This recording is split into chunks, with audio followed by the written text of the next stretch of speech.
지난 한 주간 어떻게 사셨는지 모르겠습니다. 지난 주일날 말씀을 전해주신 문 목사님의 표현을 빌어서 여러분들에게 이렇게 질문하고 싶습니다. 진짜 한번 생각해 봤으면 좋겠는데, 한 주간 우리 예삼 청년분들은 무엇에 배고프셨습니까? 무엇에 갈증 나셨고 무엇에 허기가 지셨어요? 혹시 우리가 한 주 동안 마치 사람들의 인정과 평판에 허기져하지는 않았나요? 혹은 물질적인 것, 돈에 배고파하고 허기져하지는 않았습니까? 무엇이 우리들의 갈증의 이유였고 배고픔의 이유였나요? 저는 이렇게 말씀드리고 싶어요. 이제부터 우리의 배고픔과 갈증, 허기짐이 하나님 때문이었으면 좋겠다. 주님, 내가 하나님께 배고픕니다. 하나님께 목마릅니다. 제가 주의 말씀과 주님을 향한 마음으로 제 배를 채우기를 원합니다 라는 마음을 고백했으면 좋겠어요. 그러한 마음이 설령 지금 우리에게 들지 않는다 하더라도, 내가 그거에 배고프지 않는데 한다 하더라도 결단했으면 좋겠어요. 주님, 제가 이제부터 하나님 때문에 배고파하기를 소망합니다. 내가 막 하나님과 주의 말씀으로 갈증 나기를 소망해요. 그러면 제가 확신하건대, 그러면 여기 계신 모든 분들이 깨닫게 될 거예요. 아, 원래 내가 여기에 배고파 했어야 되는 거구나. 내가 배고팠는데 왜 배고팠는지 이유를 몰랐어. 내가 목말랐는데 왜 목마른지 이유를 몰랐어. 이유를 모르니까 그냥 내 배를 이게 달래줄 줄 알고, 내 목마름을 이게 해결해 줄 줄 알고 그냥 이물을 찾아다녔고 이 음식을 찾아다녔는데, 우리가 주께 그 고백을 하는 순간, 내가 하나님으로 배부르기를 원합니다, 주님으로 내 갈증을 해결하기를 원합니다 라고 고백하는 순간 우리는 모두가 다 깨닫게 될 거예요. 아, 이거였구나. 아, 이거였구나. 내 배고픔과 내 목마름을 해결해 줄 수 있는 것은 이거밖에 없다는 것을 깨닫을 거를 확신하기 때문에 이렇게 결단했으면 좋겠어요. 주님, 주님으로 인해 목마르겠습니다. 주님으로 인해 배고프겠습니다. 내 배고픔을 채워주시고 내 목마름을 해결해 주십시오. 근데 너무 의미 있는 게 뭐냐면, 오늘 정말 그것을 예배 시간 안에, 취식이 금지된 이 예배당 안에 유일하게 먹고 마실 수 있는 날이 오늘인 거죠. 오늘 뭐 하는 날이에요? 성찬식 하는 날이잖아요. 저는 너무 특별했어요. 사실은 성찬식을 오늘 한다는 걸 알았는데, 맨 처음에 제가 마음의 그래프를 그려보니까 맨 처음에는 걱정이 되었고, 그 다음에는 감사가 되었고, 그 다음엔 기대가 되었습니다. 왜 그랬냐? 걱정이 된 이유는 뭐냐? 제가 성찬식을 너무 좋아하거든요. 그래서 여러분, 죄송하지만 이건 제가 성찬을 사랑하는 사람으로 얘기하겠습니다. 성찬 함부로 대하지 마세요. 여러분들이 귀하게 여기는 무언가, 되게 소중하게 여기는 무언가, 어떤 그게 뭐 사람일 수도 있고 물건일 수도 있고 장소일 수도 있는데, 너무 여러분들에게 소중하고 특별한 무언가를 다른 사람들이 무시하면 기분 나쁘잖아. 괜히 다른 사람들이 가볍게 여기면 괜히 속상하잖아요. 난 너무 중요한 건데, 내가 너무 사랑하는 사람인데 함부로 대하면 기분 나쁘잖아요. 저는 약간 성찬이 그래요. 성찬을 함부로 대하는 게 너무 속상해요.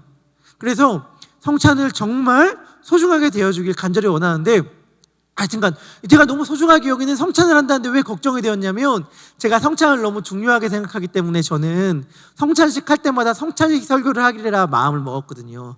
그래서 예삼에서도 성찬식을 행할 때마다 성찬식의 말씀을 전해왔어요. 이때까지 그래 3번의 말씀을 전했기 때문에 오늘 설교 제목을 성찬식 4라고 달았는데, 4번째 성찬에 관련된 말씀이거든요. 성찬을 할 때마다 성찬식을 왜 관한 말씀을 전하리라 결심했는데, 제가 성찬식이 있다는 것을 담당 목사님으로부터 목요일 날 들었거든요. 목요일 날 들으니까 갑자기 약간 좀 걱정과 염려가 되기 시작하는 거예요. 성찬식에 관한 말씀을 지금이라도 준비하고 바꿔야 될까? 아니면 내가 당연히 말씀은 그 전부터 준비해 왔으니까 준비한 말씀을 할까? 라고 하면서 약간 걱정이 들었다가 제 마음이 순식간에 감사로 바뀌었습니다. 왜 감사로 바뀌었냐면, 제가 기억났어요. 제가 사실 성찬식에 관한 설교를 하려고 말씀을 준비하고 있다가 작년 성찬식 하는 날 제가 코비드에 걸렸어요. 코비드에 걸려가지고 제가 준비한 말씀을 나누지 못했거든요. 그래서 그때 사실 성찬식 말씀을 준비한 게 있었어. 아, 성찬식 말씀 맞다, 내가 그때 어느 정도 다 준비를 해놨지 라는 말 때문에 약간 좀 감사가 찾아왔어요. 그 다음에 마음은 기대가 됐습니다. 왜냐하면 제가 그 준비한 말씀을 떠올리면서 묵상하면서 생각해 보니까, 지금 지금 이 타이밍에 하나님이 우리 예삼 청년들에게 전하라고 하신 거구나 라는 게 확신이 됐거든요. 제가 수양회 끝난 다음에 말씀드렸죠. 동행이란 프로그램을 한 다음에 하나님께서 어떻게 우리의 연합을 만들어갈지를 지켜보자고. 그런데 성찬식은 가장 중요한 상징이거든요. 연합에 대한 기독교적 상징물이 한 몸과 한 피에 참여하는 그리스도의 몸, 그리스도의 피, 한 떡과 한 잔에 참여하는 거기 때문에 연합의 가장 강력한 상징이에요. 근데 제가 기대하지도 않았고 제가 뭔가 의도하지도 않았는데 하나님께서 연합을 어떻게 이루실지를 지켜보겠습니다 라는 고백으로 살아가는 그 순간 오늘 바로 성찬식을 우리 가운데 허락해 주셨고 성찬식에 관한 말씀도 미리 허락해 주셨다는 사실이 너무 감사했고 기대가 되었어요. 그래서 와, 맞아, 하나님께서요 우리 예삼의 청년들에게 지금 오늘 이 말씀을 하고 싶은가 보다, 나에게도 우리 모두에게도 이 말씀을 하고 싶은가 보다 라는 기대가 되어서 너무 지금 이 순간 하나님께서 우리들에게 하신 말씀에 대하여 설레고 기대가 많이 됩니다. 자, 오늘 본문인 고린도 교회의 성찬의 이야기를 잠깐 귀 기울였으면 좋겠어요. 바울이 고린도전서 11장에서 고린도 교회를 향해 편지를 쓰면서 성찬식에 관한 이야기를 하기 시작합니다. 근데 바울이 좋은 말 하지 않아요. 안 좋은 말 하거든요. 안 좋은 말 하는데 바울이 뭐라고 얘기하는가? 11장 34절에 이렇게 얘기합니다. 11장 34절에서 바울이 이렇게 말을 했는데 우리 한번 큰 목소리로 같이 읽도록 하겠습니다. 시작. 일들은 내가 언제든지 갈 때. 자, 보세요. 바울이 지금 성찬에 관련된 이야기를 쭉 했어요. 쭉 한 다음에 마무리 멘트가 저거거든요. 그러니까 무슨 말이냐면 문제가 있기 때문에 바로잡을 것들이 너무 많은 거예요. 문제가 있어서 바로잡아야 될 것들이 있는데 바울이 뭐라고 얘기하냐면 나머지 것들은 내가 너희들 방문할 때에 언제든지 그건 고칠 수 있으니까 괜찮아. 내가 볼 때는 너희들 성찬식, 너희가 지금 시행하고 있는 성찬식에 문제가 많아. 문제가 많은데 이러이러한 문제들은 너희가 갖고 있는 수많은 문제들은 내가 간 다음에 내가 너희들 방문했을 때 언제든지 해결해도 되니까 괜찮아. 근데 말이야, 너희들 가운데 지금 갖고 있는 굉장히 결정적인 문제, 너희들의 시급히 당장 고쳐야만 하는 문제가 있는데 이건 날 기다리지 마라. 당장 고쳐라. 이건 너무 중요한 문제이기 때문에 당장 고치고 당장 해결해야 한다 라고 하는 게 딱 하나가 있었어요. 그게 뭐냐? 그 문제에 대한 해결책이 뭐냐? 그 해결책이 33절입니다. 11장 33절의 말씀도 우리 함께 읽어보도록 할 텐데요. 우리 함께 읽겠습니다. 시작. 그런즉 내 형제들아 먹으러 모일 때에 서로 기다려라. 자, 바울이 뭐라고 말하는 거냐면 이렇게 말하는 거예요. 너희들 다른 문제들은 다 괜찮아. 여유 있게 고쳐도 돼. 여유 있게 해결해도 돼. 내가 간 다음에 언제든지 너희들 가르쳐 줄 테니까 여유 있게 공부하면서 배워. 그런데 너희가 지금 당장 해결해야 될 문제가 있어. 지금 당장 너희가 행해야만 될 게 있어. 그게 뭐야? 성찬에서 가장 중요하다고 내가 말하고 싶은 건데 그게 뭐냐면 기다려줘.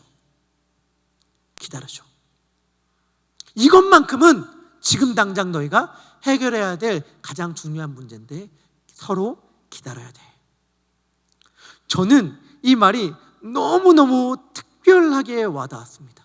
왜냐하면 이게 그렇게 중요한 거예요. 성찬할 때 성찬의 중요한 의미가 얼마나 많을 텐데, 성찬하면서 우리가 알아야 될 게 얼마나 많을 텐데 그런 것들은 다 둘째치고 기다림의 문제를 얘기하잖아요. 그런데 제가 이 말씀을 읽으면서 그래서 깨닫게 된 게 있어요. 교회라는 게 뭐냐? 교회는 기다림의 공동체구나.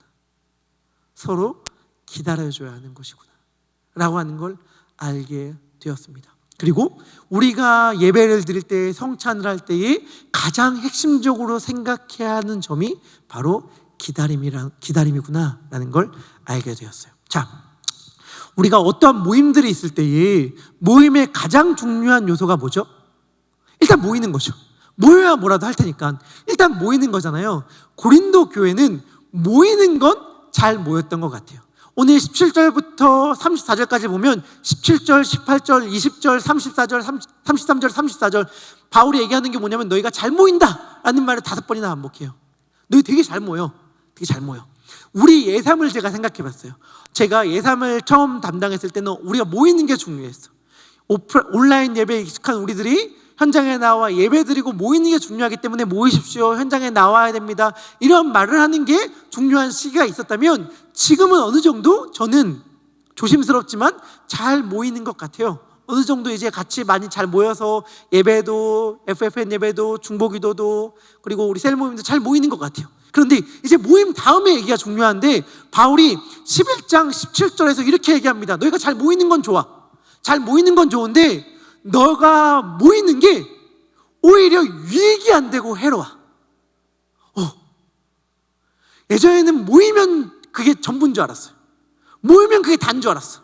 근데 바울이 뭐라고 얘기하냐면, 오히려 너희의 모임이 유익이 아니라 오히려 해로워.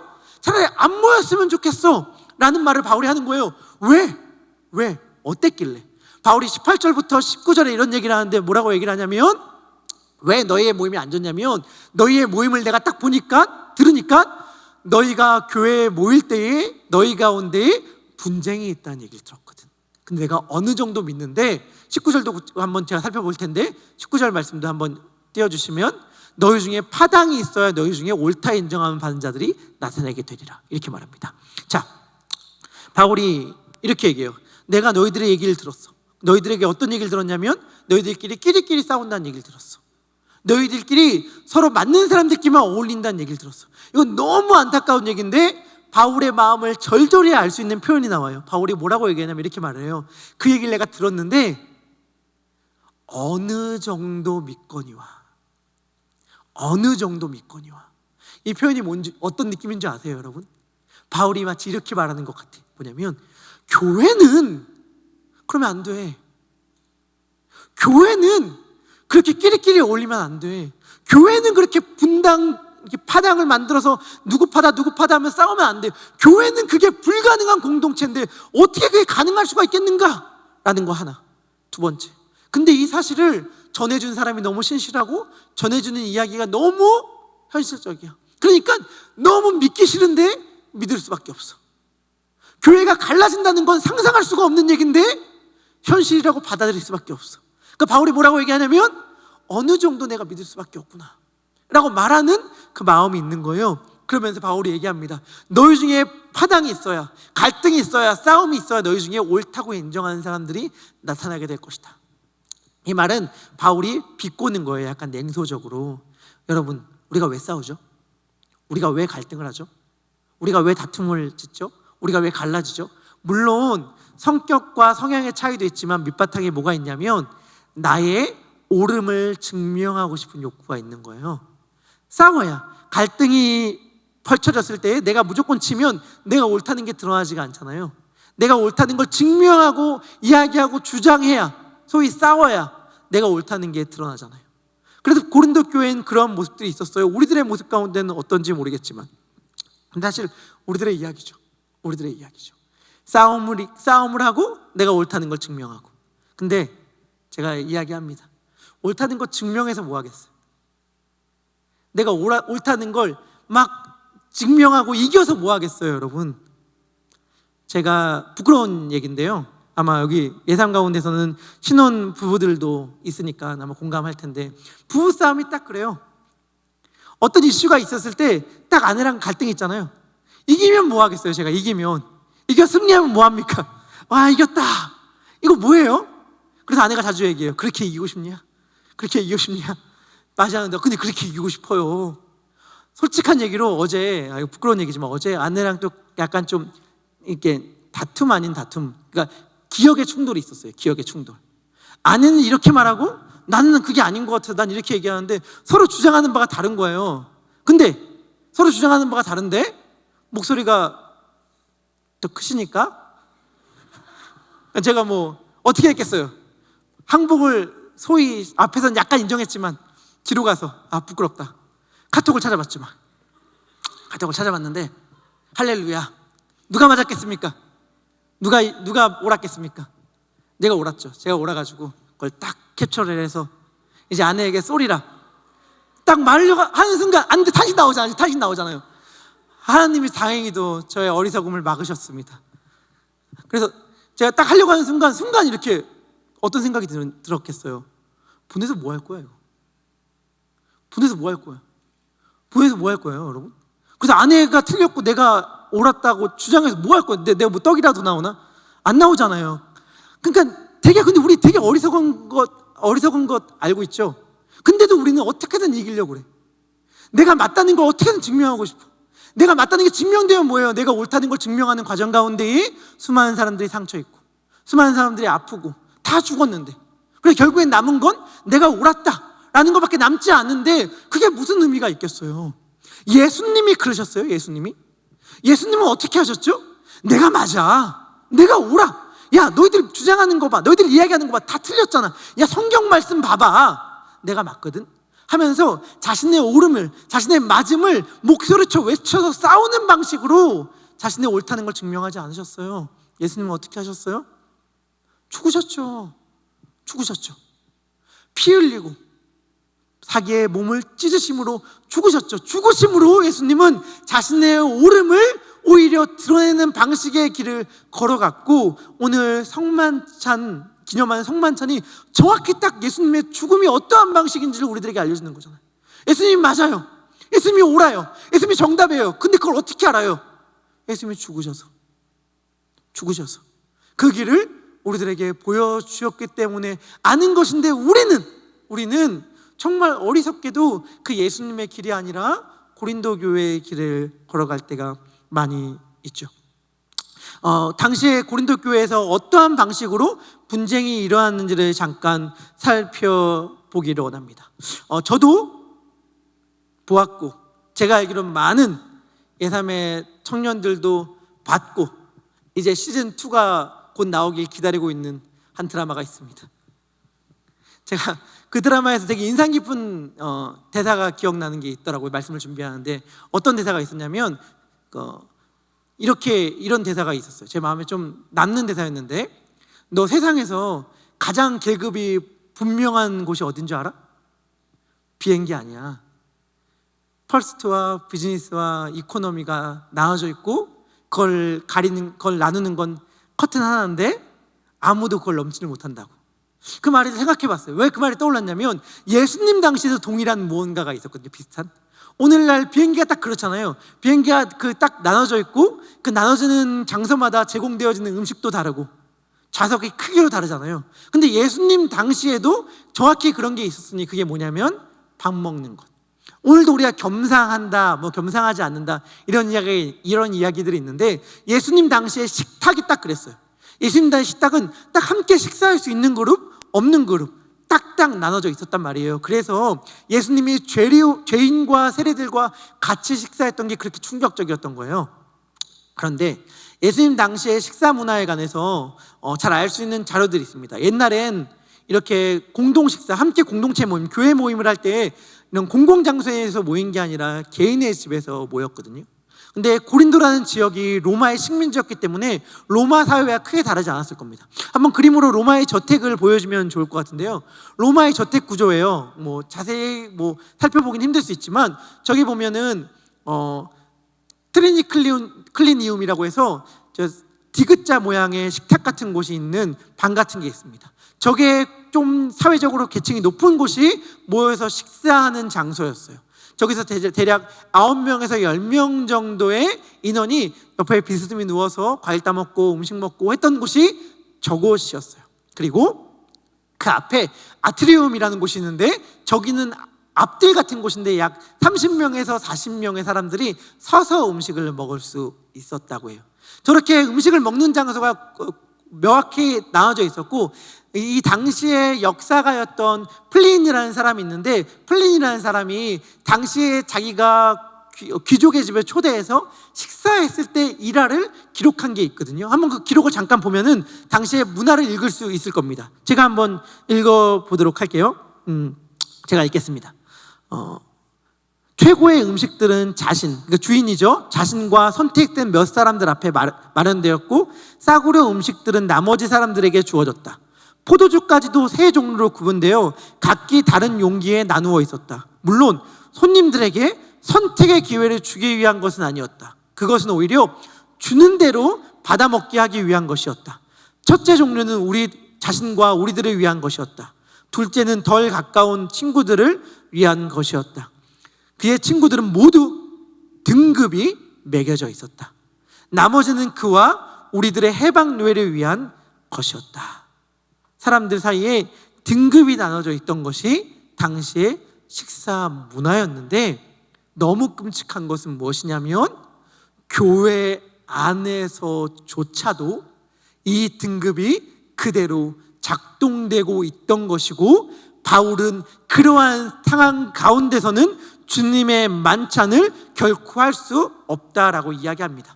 고린도전서 11장 20절부터 21절의 말씀인데, 고린도전서 11장 20절부터 21절의 말씀을 우리 같이 읽도록, 20절 21절 말씀 같이 읽도록 하겠습니다. 시작.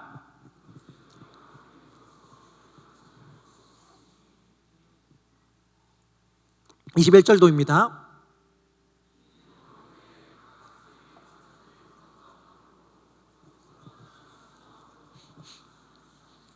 네, 어떤 사람은 취한다라고 말하는 건 술 취한다는 것인데요, 그러니까 술 취함, 방탕함을 이야기하려는 것이 아니라, 누군가는 음식을 전혀 먹지 못해서 배고파하는 상황 가운데서 누구는 밥 다 먹고 후식 다 먹고 포도주까지 다 먹고 배 두드리고 있다, 이렇게 말하는 셈입니다.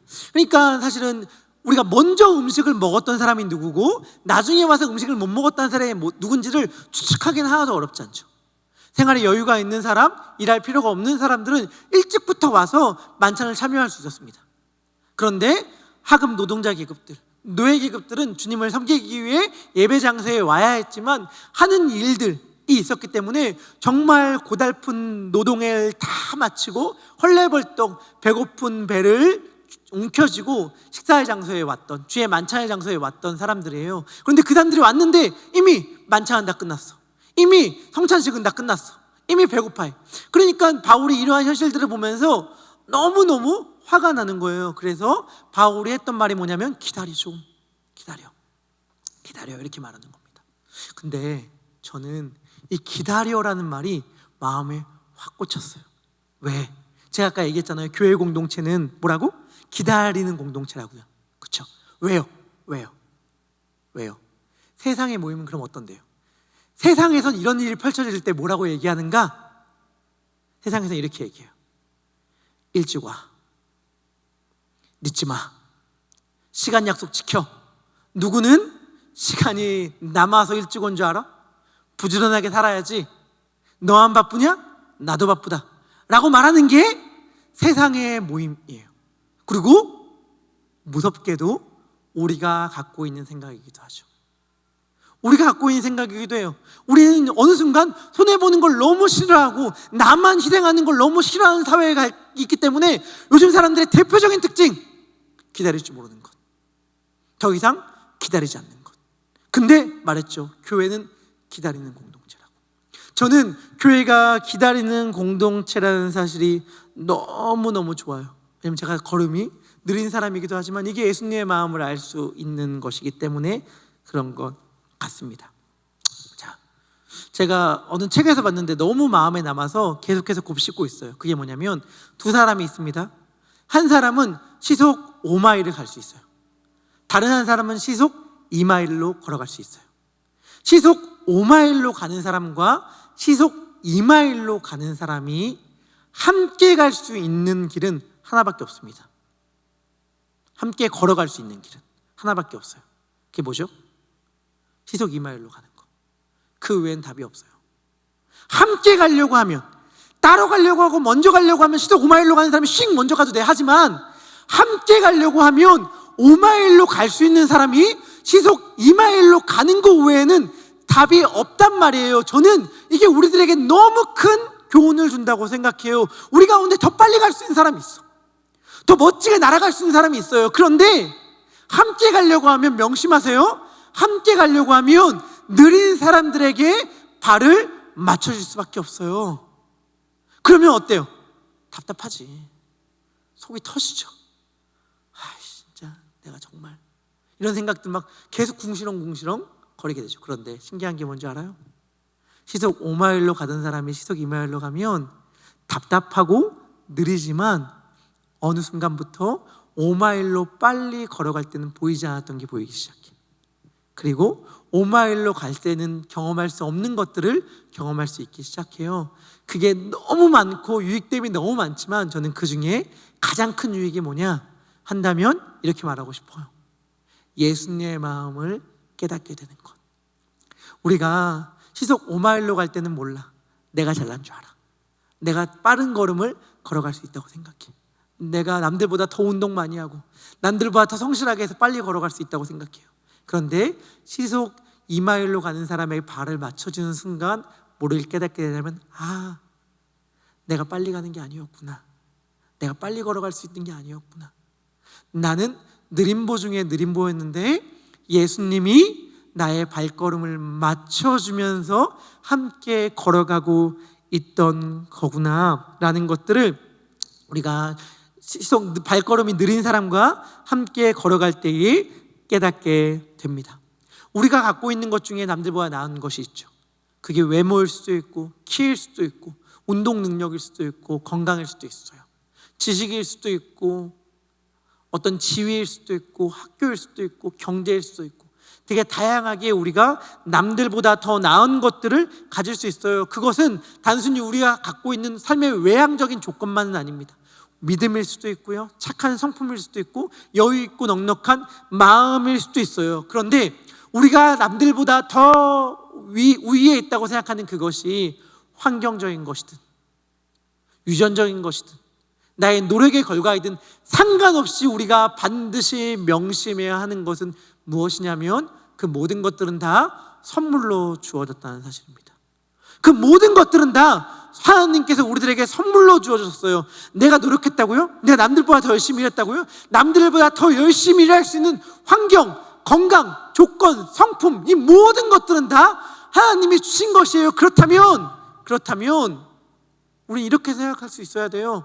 나의 부지런함은 그의 게으름을 탓하고 정죄하려고 주어진 것이 아니라 그의 게으름을 메꾸고 보완하라고 준 성품일지 몰라요.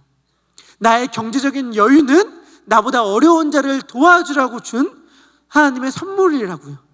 나의 여유 있고 넉넉하고 인자한 마음은 날카롭고 마음이 뾰족뾰족한 사람들을 품고 안고 함께 가라고 하나님께서 우리들에게 준 선물이란 말입니다. 하지만 고린도 교회들은 이것을 잘 깨닫고 행하지 못했죠. 그래서 바울은 이렇게 이야기합니다. 고린도전서 11장 27절부터 29절의 말씀인데요, 뭐라고 바울이 이야기하냐면, 그러므로 누구든지 주의 떡이나 잔을 합당하지 않게 먹고 마시는 자는 주의 몸과 피에 대하여 죄를 짓는 것이니라. 28절, 사람이 자기를 살피고 그 후에야 이 떡을 먹고 이 잔을 마실지니 주의 몸을 분별하지 못하고 먹고 마시는 자는 자신의 죄를 먹고 마시는 것이니라. 아멘. 주님의 몸을 분별하지 않고 먹고 마신다는 게 뭘까요? 여러분들, 바울이 이야기를 했을 때 이것은 어떠한 특정 개인의 특정한 죄를 말하는 게 아닙니다. 죄 지었으면 성찬 참여하지 마 라고 말하는 게 아니에요. 우리 성찬 참여할 텐데 나 죄 지은 거 있는데 성찬 참여하면 안 되겠다 라고 생각할 필요 없어요. 왜냐하면 여러분, 성찬이라는 것 자체가 우리가 죄인이라는 전제에 의해 행해지는 것이거든요. 우리가 죄인이기 때문에 주님의 피가, 주님의 죽으심이 필요한 자입니다 라는 걸 고백하기 때문에 우리의 죄는 어찌 보면 당연한 필수적인 요소예요. 그러면 뭘 얘기하는 걸까? 이거예요. 예수님이 우리를 위해 죽으셨다는 걸 잊지 마. 이걸 까먹는 게 그리스도의 몸을 분별하지 못하고 먹고 마신 행위예요. 이걸 까먹는 게 뭐예요? 마치 나는 주의 죽으심이 필요 없을 것처럼 스스로를 잘났다고 생각하는 것. 누구보다? 그 사람보다. 파당 지으며 나누면서 그 사람을 정죄하면서 나는 쟤는 가능성이 없는 것 같아 라고 하면서 생각하는 것. 그것이 주님의 몸을, 주님의 피를 분별하지 않고 행하는 죄예요. 왜냐하면 그 사람은 자신이 이렇게 얘기하는 셈이거든요. 난 주님의 죽으심이 필요 없습니다. 주님의 죽으심은, 주님의 몸의 찢기심은 저 사람이나 필요하지 나는 필요하지 않아요. 이렇게 말하는 것들을 바울은 주님의 잔과 피를 범하는 죄라고 이야기를 합니다. 그러면서 주님께서 그러면서 바울은 성찬식이 무엇인가에 대해서 이렇게 우리들에게 친절하게 설명해 줍니다. 우리가 다 읽은 말씀인데요, 23절부터 26절의 말씀입니다. 23절에 이렇게 얘기하죠. 내가 너에게 전한 것은 주께 받은 것이니. 주께 받은 것이라는 건 뭐냐면 주님께 기원이 있다, 주님께로부터 유래했다라는 거예요. 그게 뭐냐? 주님께서 잡히시던 밤에 떡을 가지사, 주님께서 끌려가는 그 순간, 죽기 직전, 바로 그 순간에 우리들과 자신들과 자신들을 사랑하는 제자들에게 했던 그것, 그게 뭐냐? 떡을 가지사 24절 축사하시고 떼어 이르시되, 뗀다는 건 뭐냐면 찢으신다는 거거든요. 그러니까 이거 예수님께서 자신의 몸을 찢으셨다는 걸 굉장히 강력하게 상징하는 거예요. 예수님이 자신의 몸을 찢으시면서 이야기했다. 이것은 너희를 위하는 내 몸이니 이것을 행하여 나를 기념하라. 너는 이게 필요해. 이건 너를 위한 거야. 기억해야 돼요. 너를 위한 거야. 25절 그 다음에 또 예수님은 어떻게 하시죠? 식후에 그와 같이 잔을 가지시고 이르시되 이 잔은 내 피로 세운 새 언약이니 이것을 행하여 마실 때마다 나를 기념하라 하셨으니 26절 너희가 이 떡을 먹으며 이 잔을 마실 때마다 주의 죽으심을 그가 오실 때까지 전하는 것이니라. 아멘. 뭘 전해야 되고 뭘 기념하는 거예요? 예수님이 죽으셨다는 것, 예수님이 죽으셨다는 것, 우리를 구원하기 위해, 그리고 우리를 하나 되게 하기 위해. 우리가 하나 될 수 있는 근거를 찾는다면 하나밖에 없어요. 예수님의 죽음. 예수님의 죽음. 나도 너도 예수님의 죽음이 필요한 자이거든요. 그런데 이것을 잊어버리고 망각하는 행위는 정말 참을 수가 없었던 것 같아요. 바울이 흥분해서 편지를 쓰는 걸 느낄 수 있었는데 22절에서 바울이 이렇게까지 막 화가 나면서 이야기한단 말입니다. 막 고린도전서 11장 22절인데요, 바울이 이렇게 이야기합니다. 뭐라고 바울이 막 화가 나서 이렇게 얘기하거든요. 제가 고린도전서 12장 22절의 말씀을 이렇게 얘기하겠습니다. 너희가 먹고 마실 집이 없느냐? 너희가 하나님의 교회를 업신여기고 빈궁한 자들을 부끄럽게 하느냐? 내가 너희에게 무슨 말을 하냐? 너희를 칭찬하냐? 이것으로 칭찬하지 않노라. 아멘. 바울이 뭐라고 얘기하냐면 너희들 지금 그렇게 행동하는 거, 기다리지 않고 먹고 마시는 거, 너희들 다른 사람들과 비교하는 거, 이게 뭔지 알아? 하나님의 교회를, 하나님의 교회, 그리스도의 몸이잖아요. 그리스도를 업신여기는 거예요. 그리스도를 업신여기는 것을 나는 참을 수가 없다라고 말하면서 이것이 얼마나 엄중한 일인가, 무서운 일인가를 바울은 이렇게 얘기합니다. 고린도전서 11장 30절의 말씀입니다. 11장 30절의 말씀 우리 함께 읽도록 하겠습니다. 고린도전서 11장 30절, 우리 말씀 준비되었나요? 고린도전서 11장 30절인데요, 제가 읽도록 하겠습니다. 아니면 성경책 갖고 있는 분들은 고린도전서 11장 30절의 말씀 우리 함께 읽도록 하겠습니다. 시작. 그러므로 너희 중에 약한 자와 병든 자가 많고 잠자는 자도 적지 아니하니. 아멘. 여기서 잠자는 자는 죽는 자를 말합니다. 죽은 자.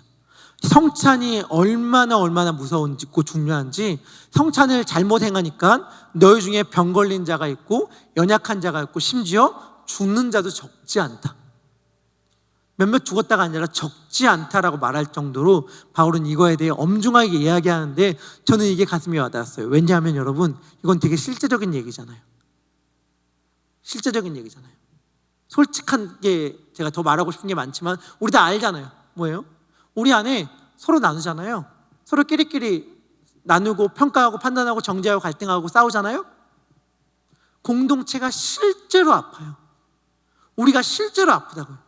실제로 잠을 못 들고, 실제로 마음이 상하고, 몸이 약해지고, 우리가 겪는 아픔, 고통이 정말 추상적인 게 아니라 매우 현실적으로, 매우 구체적으로 우리들의 몸에 콱콱 박히잖아요. 저는 이게 완전히 사실이라고 생각해요. 하나님의 말씀 안 들으면 벌 받는단 말인가? 저주의 말씀인가? 이거 무서워. 이런 차원이 아니라 정말 그냥 우리들의 매우 현실적인 이야기라는 사실을 기억할 필요가 있습니다. 그래서 저는 성찬을 앞두면서 예삼의 청년분들에게 이렇게 이야기하고 싶어요. 우리 예삼은 서로 기다리는 공동체가 됩시다. 나보다 믿음이 연약해 보이는 사람들이 있고, 믿음이라고 말하면 기다려주기에 우리가 용이하지만 실제로 우리들이 힘들게 하는 것은 성품적으로, 성격적으로 저 사람들은 너무 나랑 함께하기 힘들어, 나랑 안 맞아 라고 생각하는 사람들이 우리들의 마음 가운데 있잖아요. 그런데 교회는 그런 사람들을 품고 함께 가는 거예요. 그거 외엔 답이 없어요. 너무 힘들어, 너무 어려워, 너무너무 피곤해, 저 사람과 함께 가는 건 너무너무 어려워요 라고 우리가 생각할 때 맞아요. 근데 그거밖에 답이 없어. 예수님이 함께 가기 너무 힘들고, 함께 하기 너무 피곤하고, 함께 갈 수가 도저히 없는 우리와 함께 가기 위해 어떻게 하셨어요? 죽으셨잖아요. 왜? 죽는 거 외엔 길이 없으니까. 우리가 그와 함께 가는 거는 우리의 죽음엔 길이 없단 말이에요. 그래서 우리는 그와 함께 하기 위하여, 교회이기 위하여 때로는 예수님이 걸어가신 죽음의 길을 걸어가야 합니다. 그런데 그때서야 비로소 우리는 진정한 주의 만찬에 참여할 수 있을 것입니다. 에베소서 4장 2절부터 3절에 교회됨에 대해 얘기할 때에 이러한 말씀을 들려줍니다. 에베소 4장 2절부터 3절 우리 함께 읽도록 하겠습니다. 시작.